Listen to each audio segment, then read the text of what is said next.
Welcome to the Catalyst for Growth podcast, a place where we talk about everything under the sun regarding the journey of the professional salesperson. Welcome the host of the C4G Sales Success podcast, John Kailunas II.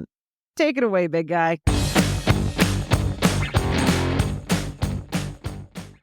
Welcome to the Catalyst for Growth podcast, a place where we talk about everything under the sun regarding the journey of the professional salesperson. Welcome the hosts for the C4G Sales Professional Enrichment podcast, Kevin Burwald and John Kailunas II. Take it away, boys. Welcome, ladies and gentlemen. This is John Kailunas at Catalyst for Growth. Today, I'm excited to have a new budding friend of mine, Justin Berman. Justin is a personal trainer. He's got a master's degree from the UT. And we're going to talk a little bit about personal training and why you need to take care of yourself, especially as you get older. So I got behind the eight ball. I got fat and sloppy. So I reached out to Justin, and he's put together a whole program. And I think it's really beneficial for people to get this type of discipline in their life again. And just so everyone knows, I'm wearing sunglasses during this taping because I had some eye surgery. And I look like I've been hit with a 2x4. So I'm not trying to be cool in the studio here. And we're at the lovely MMG studios again in Tampa. So they take really good care of us here. But I'm not trying to be cool. I'm trying to make sure that these bright lights aren't burning a hole in my head. Justin, why don't you tell us a little bit about your background, how you got into training, how you ended up picking up great clients like myself? Yeah, so I went to UT for my master's degree. But for UT, everybody who's not listening is the University of Tampa. Yes, University of Tampa. We've got people, advisors that listen to us in Philly. They think it's Temple, and then Tennessee, they think it's Evolve. So UT is now revamping themselves as University of Tampa, right? Correct. Tampa. Yes. Yeah. So originally I was going to school to be a doctor, but I just found myself not really enjoying that path. Went more of a physical therapy path, did some assistant work there, and just noticed some difficulties with the healthcare system. So I really wanted to be able to reach out to and help individuals directly. So that's how I led into my personal training career. I love bodybuilding itself as a sport. So did you start bodybuilding before personal training? It was around the same time. Okay. So you just started working out and you're like, hey, I want to be a bodybuilder and I can monetize this? Yeah. Because I originally got my first personal training degree or certification through my undergrad.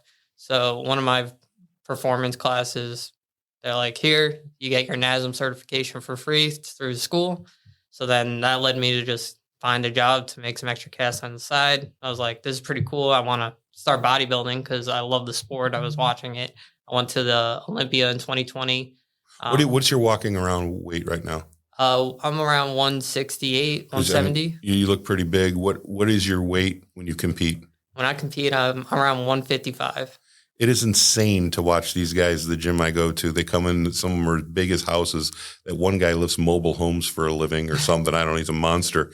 And when they start dropping weight to get in to pose and everything, it's amazing what they do to their bodies. It's crazy. So yeah, it's a long process. But as long as you stick to it, just like anything else, like it's a journey and you'll get down to that body fat percentage. All right. So I always tease you about the man bun. You were going to be our first man bun guest and you didn't come in with a man bun. I know. I dropped the ball today. Yeah. I was like, you were going to be historic here on the Catalyst for Growth podcast, but we missed that opportunity. So when you come back, we got to definitely have the man bun. So you have four pillars that when I was looking for a trainer that you talked to me about when you first met me, in my journey to lose weight and get back in shape. And I don't know, we've been working together, 3-4 months? Yeah. Yeah. And when I'm in town, I try to see you 3 times a week and I'm not having eye surgery or traveling and all that other good stuff. So tell me the 4 pillars. The first one is, tell me a little bit about your background. How'd you end up at the University of Tampa? Because you're an East Coast guy. Yeah, I'm originally from Long Island. But my high school is pretty known for going to U Tampa. So I knew kids who were going down here. I have family that's from or lives in Vero Beach. So Florida, is a great place. I come to visit all the time. So I was like, I need to get out of this cold, disgusting towns. I'm ready for the sun. That cold, wet cold, I tell you. Yeah.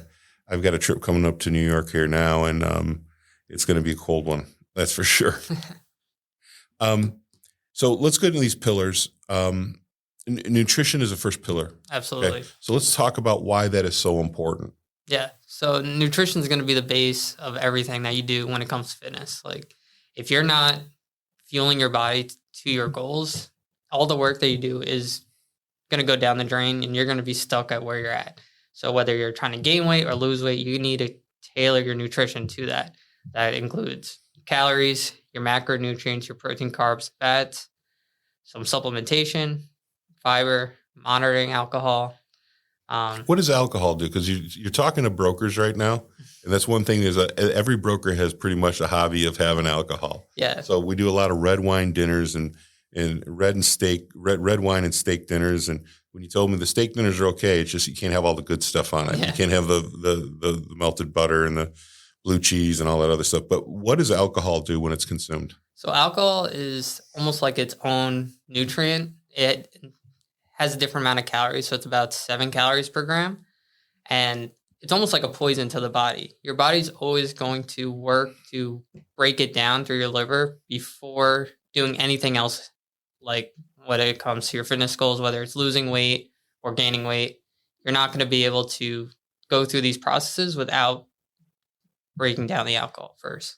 So when you see like an alcoholic, right, like a true alcoholic that's laying on the street, they're always incredibly thin. Yeah. But it's really difficult to lose weight when you're drinking. Why is?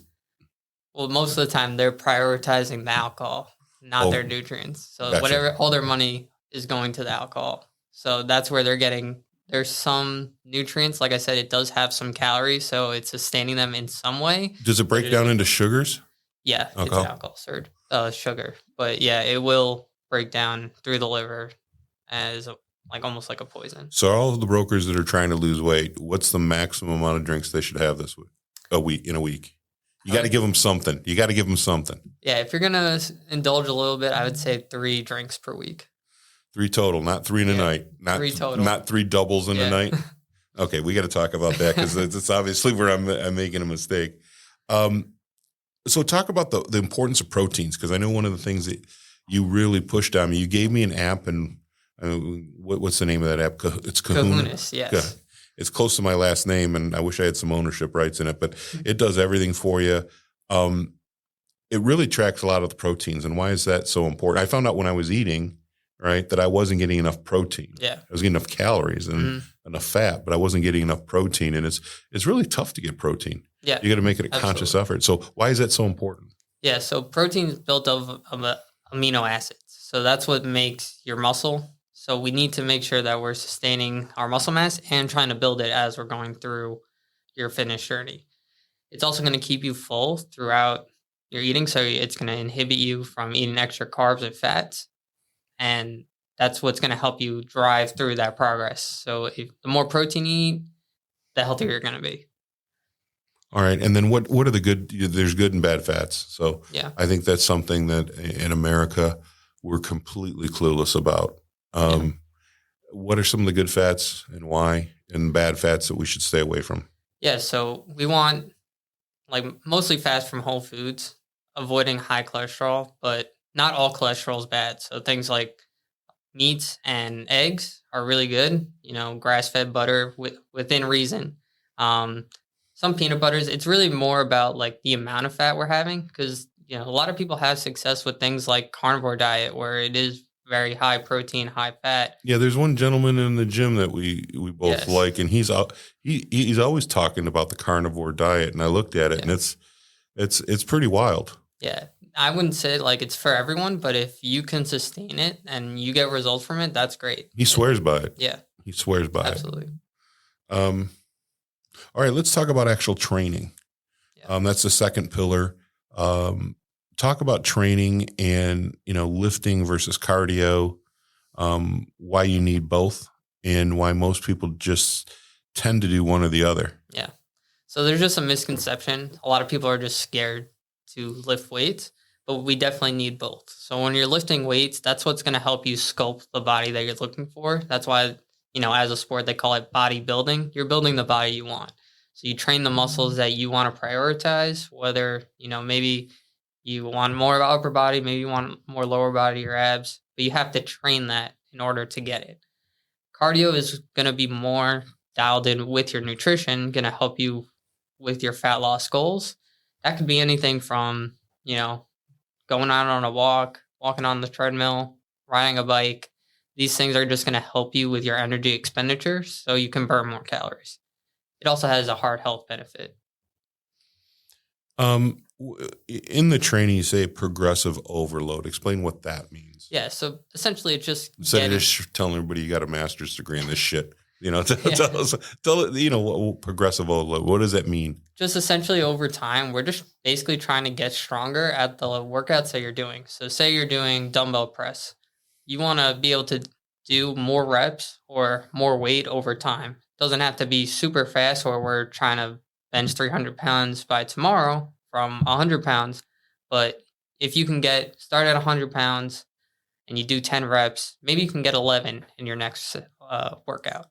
And over time, that's going to increase. So you're able to do more load, which will allow you to build more muscle in whatever muscle group you're training. I just thought you were adding more weight to my morning workouts because you were in an argument with your girlfriend and you were mad.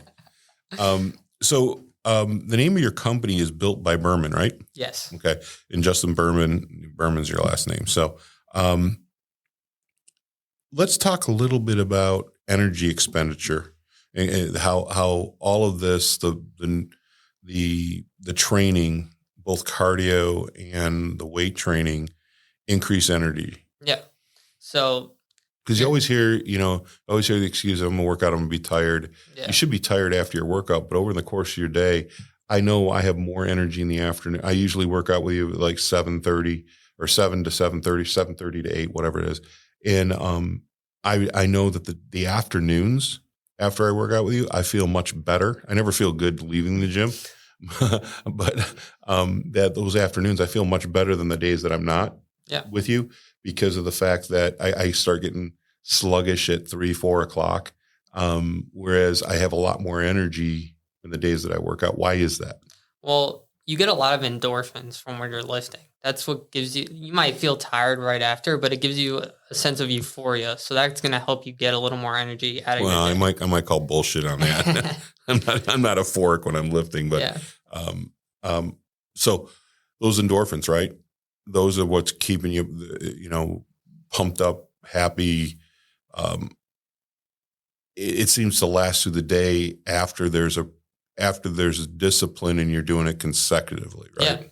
Yeah, when you're doing it over and over again, and it's almost like accomplishing a goal every day, but your body feels it instead of just mentally experiencing it. And let's talk about the gym a little bit because I went around Tampa and I looked at private trainers and the spot that I found you at and found you is great and it just works for me. And the accountability inside the gym is just really cool. There's a couple guys that if I miss a day because I'm traveling, they give me shit as I'm walking inside the gym or if I'm leaving, they're like, that's it. Come on. What, and it's good natured. They're good people. They generally, it's a pretty intense place. It's not one of these box, gyms. There's serious people in there and there's serious people training and it's a professional atmosphere. But there's a community there. How is that built? Yeah. And why is community important in a gym? Yeah, well, the gym is built just on a dream, like a passion for working out. The owner of our gym, he's been wanting to build a gym like his whole training career. So that's how you get there. You just have to have drive. It definitely takes a lot of work operating a business in itself. But when you can find your own space and run it how you would love your gym to be, that's what builds a great place. Well, give a plug for it. Advanced Fitness here in Tampa. Well, it's right outside of the city, about 15 minutes out. And it's a private bodybuilding gym, but we welcome all types of people. Yeah, you've got a fat man program, right? So you've got a program for people like me trying to lose weight and get back into shape. But I was amazed at the culture because my son goes to a different gym. My wife goes to a different gym. And my wife just yesterday was complaining that she's trying to do her circuit and there's people on their phones not getting off and they're between reps, they're sitting on it and she wants to get in and out. Yeah. And it is amazing. I was telling her, I said, that doesn't happen where we're at because Justin just tells them to move and you do it politely. Yeah. like, hey, can we jump in there? And, but it's not overcrowded. Absolutely. And everyone in there is professional and they're good natured. Yeah. It's really nice to have like a small private gym because, Well, it's not small. How many square feet is it? it's probably a few, like 3,000 square feet. Like, It's a pretty decent size. And, yeah. and there's only, I don't think I've ever seen more than 7 people in there. Yeah. Most of the day it's like that. Maybe, past 7, like that post-work shift, it's going to get a little busier, but 20 people in there.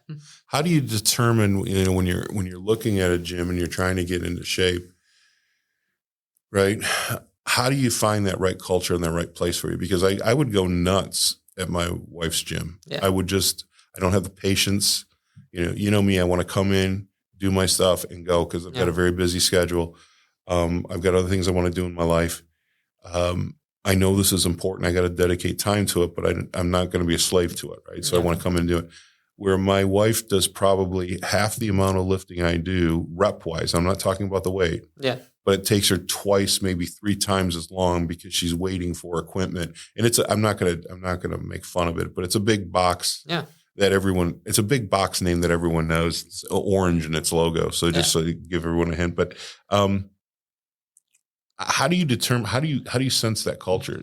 Well, a lot of times, unfortunately, it comes down to money. Like you're gonna pay for what you get for. So if it's a little more expensive on the monthly fees, you're probably gonna get a better culture out of that gym because everyone else in that gym has that same fee that they're willing to sacrifice to have a good community, a safe space, and feel comfortable in the gym. Yeah, but I'll challenge you on that a bit because there's a big gym here. And again, I won't disparage their name, but it's a national brand. Yeah. They're much more expensive than Advanced Fitness. And I went in there and it's basically people walking around on their phones. Yeah. Looking to be seen instead of getting stuff done. So what's another criteria besides the money? Because I'm pretty sure that gym is more expensive than. Yeah, absolutely. So what else could someone look for? It would probably just not be a big chain. That's what it comes down to.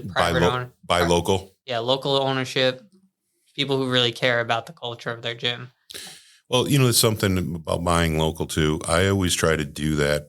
And for one reason, my financial service firm is a local. Even though we're nationwide, it's not a chain. It's not a franchise. It's owned by 4 people, and we've created the firm to help advisors get better. That's why we're having this podcast, right? And you can go to the national chains, but you're not putting. Let me see. You're not putting the soul back in the community, right? Yeah. It's the small business owners that carry most of the weight of our economy. And, I really believe that. And that's one of the reasons why when I looked at a couple of changes, it just wasn't a fit for me. And then I realized who I am. I'm an independent and a small business owner. I need to be, working with people like that and putting my money where my mouth is because I'm asking my clients to do it. Yeah. So, all right. Well, we're going to come on the other side of this break here. We had a great conversation so far with Justin. We're going to come the other side of the break of the Catalyst for Growth podcast, and we're going to talk about the last 2 pillars that Jason puts together for clients, and that you can use this when you're vetting your personal trainer and you're trying to get back into shape, or if you're looking at changing, what you're doing. You can use this as a guideline. So again, the other side of the break here, we'll talk about the last 2 pillars. Thank you. Our ideas and concepts are tested in the trenches and will produce results. You can contact C4G at info@catalystforgrowth.org or call us at 813-454-0557 for a private consultation. Well, welcome back, ladies and gentlemen. I'm here with Justin Berman. Justin is a personal trainer. He's got a master's degree in training and helping people get back in shape. And he's a proud member of the Advanced Fitness team here in Tampa. And we are in the MMG studios once again, bringing new content to you to help you get better as an advisor every single day. And is our premise that you need to have your physical house in order so you can enjoy the fruit of your spoils as you get older. Or if you're younger and building your practice, that you're in shape to work those long hours and to bring the bacon home for your family. So this is something that I was really passionate about earlier in my career and let it get away from me for 15, 20 years. And now coming back, it's been a lot more difficult. I'm glad Justin is helping me get back in shape and to get my act in gear, I guess, or get my act together. So let's talk about the last two pillars that you have. The first one we talked about was nutrition. The second was training, progressive overload. What's the third pillar that you put together? Recovery.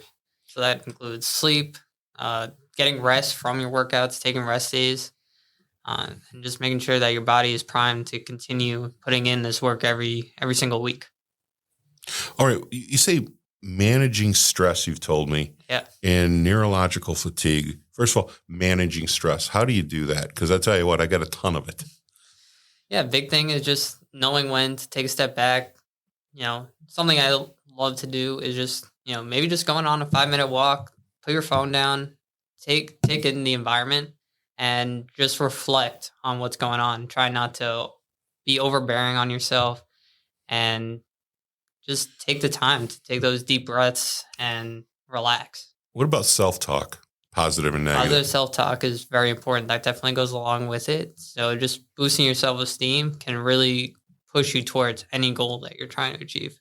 Do you have a personal mantra that you go by? Like when my kids were small, I used to have them repeat this. You can go back in the podcast and look at the championship series. I talked to my son. I used to make him repeat this. The difference between a champ and a chump is you. All these little mantras that I used to make him say before his prayers, right? And he did that, and we joke about it now, but just sort of, to help self-esteem, to make sure that he knows he's valued, right? To know what's important, right? So do you have any personal mantras that you, like when you're getting ready for a competition or you've got an obstinate client like myself, any mantras that you repeat? Something that comes to mind that it just came up with my family, just like as a joke, but it definitely has some meaning, is just life is good. So get a life, like you have to enjoy everything, the good, the bad, the ugly, and take it with a grain of salt and keep moving forward. But when it comes to training, I just want to be undeniable. So whether it comes like I have my hardships, I just have to keep moving forward so I can achieve my best physique, my best self. What when you were training for competitions and stuff, what are some of the setbacks you had? Any injuries? Definitely a ton of injuries over time. Post show, I've dealt with some sciatica, just with your body's changing, putting on more weight, more water, more body fat. Your body, things are moving around your body, so that those nerves act up. This year, I dealt with a rotator cuff injury. Took me back a few months. The worst. Yeah, and some digestive issues where you can't eat as much as you want to when you're trying to put on weight. So it's just a lot of setbacks, but you have to be patient, just like we were talking about. So when you have those moments, you just say you're going to be undeniable and push through? Yeah. And whether it takes 1 year, 2 years, 3 years, eventually I'm going to get back. And because at the end of the day, it's based on how I look, not what my body's going through. So as long as I can move forward, like I'm going to get there. Did you get that from your parents or your family? I mean, you alluded to something like it's a good life. Yeah. They have, what's that? There's a brand that like life is good. Yeah. It was kind of just a joke off of that. And I just kind of stuck with me. We would just say it all the time. Like there's a great, section in a podcast that Rogan does with Jocko that he talks about every hardship he has. And he goes, that's good. Yeah. That's good. And Rogan's looking at him like, what do you mean? And he's like, well, there's pain. Well, that's good because you're learning this. You didn't get the promotion. It's good because this is a learning opportunity. It'll allow you to, and if you just look at that outlook, that everything's good and there's a reason for it, it's amazing. Yeah. And listen to that. Because if you listen to this podcast, you know what to do, but find that it's a great episode. And it's really powerful. Let's talk about managing stress. We talked about what's the neurological fatigue. So that definitely comes from your heavy lifting. So as you get more experience, you're going to be lifting heavier weights, and that's going to have more of an impact on your nervous system. So, and you're going to experience fatigue from that. So your muscles might feel okay, but your body might be worn down. So making sure that you take a rest day or two in between your working days can really benefit you from seeing success. Like you'll see people work out 6, 7 days a week, but they look the same every year. You need to sometimes only training 3, 4 days a week can really do you a lot more benefit than going crazy with your workouts. What's other ways to recovery besides sleep? I mean, sleep is the best way, right? Yeah. Roughly. So sometimes you might not necessarily stop working out, but managing what you're doing in your workouts. So you might do on a regular workout 4 sets for an exercise. Maybe you're only doing 2 sets. Those sets might be still pretty hard. You're pushing some heavy weight, but you're doing less work overall. So that's going to help you recover in the long term. Okay, if you're not, you told me earlier, if you're not recovering, you're not growing or shredding. Yeah. So if your body's always going to work to get back to homeostasis, that's your baseline balance. So whether that means your body has to build more muscle. Right. Is it the baseline of your optimal self, or is it the baseline that your body's used to at that particular point in time? Your optimal self. Okay, so it's your 25-year-old. Yeah. That's where it's trying to get back. I wouldn't say necessarily your age, but just in general, based on what you're doing at that current time. Okay, I got you now. So I just wanted to clarify that. So say you're working out. Obviously, you're going to build some fatigue, some damage, but your body's going to try to recover to get back to what's like your current healthy state. So, and your body knows that you're doing some work, so you might have to build muscle to do that. But if you're not recovering properly, you're only going to get back to baseline or just below it. So then you're not going to make progress in building muscle or burning your fat. Do you do any meditation at all? Yeah. Some brief meditation, listening to podcasts like Stoicism podcasts. I didn't know you were a Stoic. Yeah, we talked about it a couple of times. Oh, that's what we did. We did. I tell you what, that's been a big plus in my life. I figured that out about 15 years ago. Yeah. And I've given that to my kids and a couple of my friends. We do talk about those principles all the time, and it couldn't be any truer in life. It really helps set the stage, especially when you're having a bad day or a bad quarter, right? Mm-hmm. So it allows you to look at things from a different perspective. Yeah. And then you do breathing exercises? Mostly when I'm feeling really overwhelmed, and that's what I go back to when I go for those walks. 4x4s? Is that what you're doing? Yeah. Okay. So the 4x4 is you inhale for 4 seconds, you hold it for 4 seconds, you exhale for 4 seconds. Yep. And breathe in for 4 seconds, right? Yes. That's an old Navy SEAL. I think they're the ones that have sort of made it popular. I think it's been around forever, but that they use it to calm themselves before they shoot and stuff. Yeah. So yeah, that's something that actually does work. Especially when I've gone out shooting, competitively, taking those brief things mentally, breathing in that way, it does give you an advantage, and it sort of calms you, and allows you to refocus and reposition yourself. So, all right, the last pillar is consistency and patience. And I think I've learned this from you.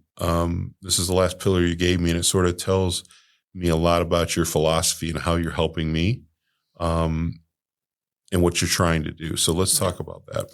Yeah. So when it comes to weight loss, obviously you want your weight to go down over time, but that line from A to B isn't always straight. Sometimes it's going to go up, sometimes it's going to go down. But you have to be patient with your body because it's always self-regulating like we were talking about. So you might hold on to water. You might have trouble with your digestion, going to the bathroom, whatever it may be. So you're not going to lose weight every single day. Stress has an impact. And sometimes you're building muscle in that process too. So you need to be able to look past it and look at more of a broad spectrum, a brief overview from a sky point. Look down and see, like, am I doing everything that I need to do, and be patient with that progress. What does hydration play in the process? Yeah, so hydration. I know I'm jumping out of the 4, but yeah, a lot of your body's processes deal with water. So your muscle is actually built of 70% water. So we do in-bodies every so often to check our progress, and they're accurate but not super accurate. But if you're dehydrated, it's going to show your muscle decreasing. And most of the time, if you're eating enough protein, working out consistently, you're not actually losing that much muscle. It's more when you're not doing anything for a little while, 2 or 3 weeks, that's when you start to go down. But that will also affect your body fat percentage. If your muscle shown is down, it's going to show it's spiking. So I always tell my clients, we need to just have a broad spectrum of what we're looking at. That's why we take as much data as possible so we can see that overall decrease in weight and increase in muscle, body fat, etc. What are the common mistakes that do-it-yourselfer is doing? So they say, okay, we're coming up, beginning of every year, right? Yeah. You've always got, hey, I'm going to lose weight, or I'm trying to lose weight for a class reunion or a big trip or a wedding, whatever it is.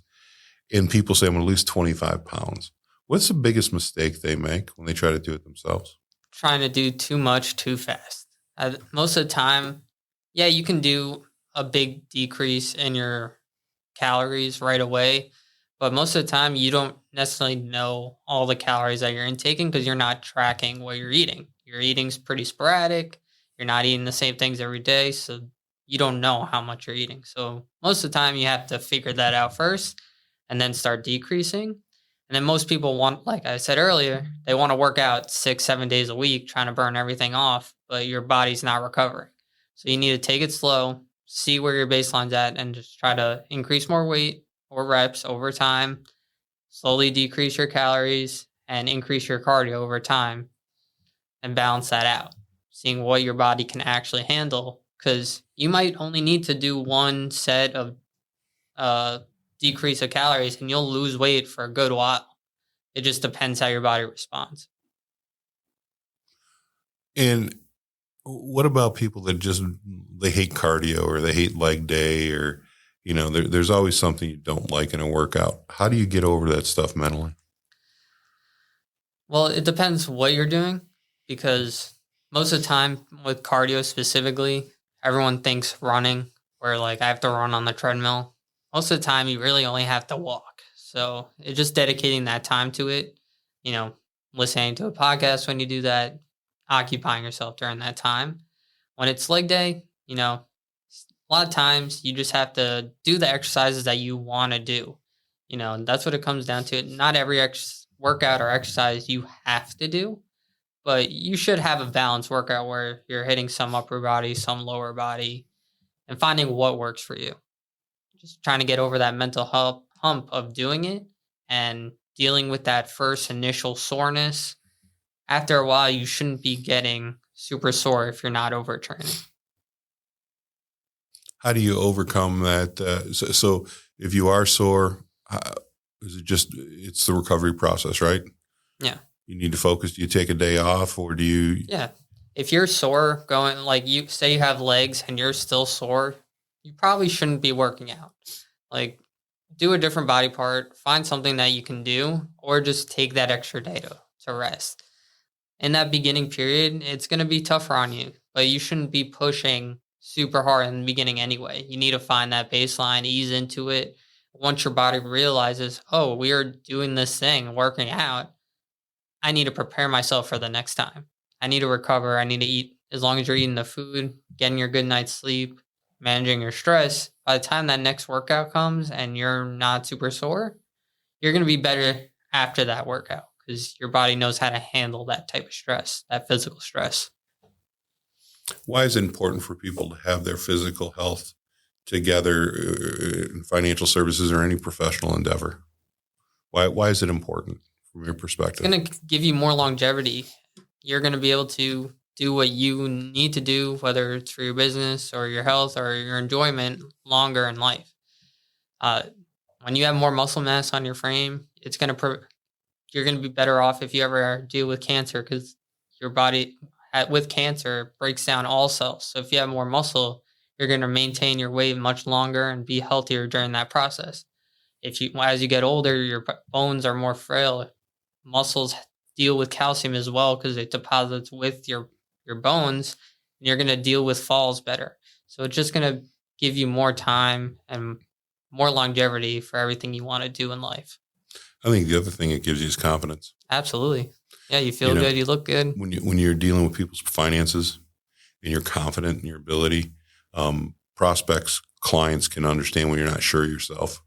And I've seen more brokers ruin opportunities because they were fidgeting. But when you're you know you're at least on the path of doing the right thing, it gives you confidence. Yeah. And I think the routine, the habit, and the discipline builds in confidence, because you said it earlier in the podcast, little victories, right? Absolutely. Little small things. It's like, hey, I may not have had, I was thinking that one day I had really struggled with one of the exercises that you gave me, and you're right there helping me with it. But you're like, hey, listen, you got 8 good ones out of the 10 in, or whatever the number was. Yeah. And it's better than not doing anything. And that, instead I would be focused on the 2 that I didn't do correctly and say I failed in that exercise. But you turned it around and said, no, you were 80% positive, right? 20% negative. Focus on the positive. And you termed it differently, but that's essentially what you were doing. And that gave me, that gives you confidence the next time you do it. And the next time I did that exercise, I think I did it better. Yeah. Because it was just, what the hell was it? It was the cords and we're doing triceps extensions on the cables. Yeah. And you trick me all the time because I think I know what we're doing, and you switch it up on me. So I don't know how to get through those things and game it. So, but I come in for a half hour. We get to it. I mean, there's a little bit of a, chatting and bullshitting around, but then it's boom, we get it done. And you've got another client coming in right after me, and it's boom, boom, boom. And, you take good care of me.